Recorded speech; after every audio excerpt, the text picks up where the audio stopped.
Hi everyone. In this video, we will show you how to log in to Snapchat Web without a phone. First, open Google Chrome or any web browser on your PC or laptop. Next, search for Snapchat Web in the search bar.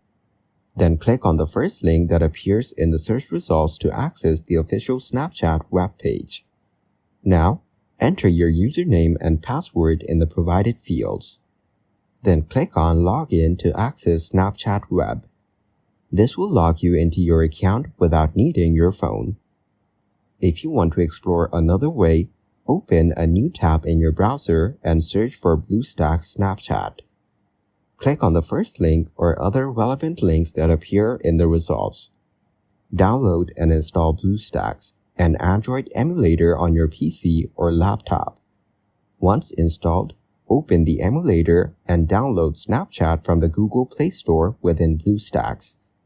Now, you can log into Snapchat directly on your PC or laptop and use it without needing your phone. Thanks for watching, like the video, and subscribe to the channel for more content like this.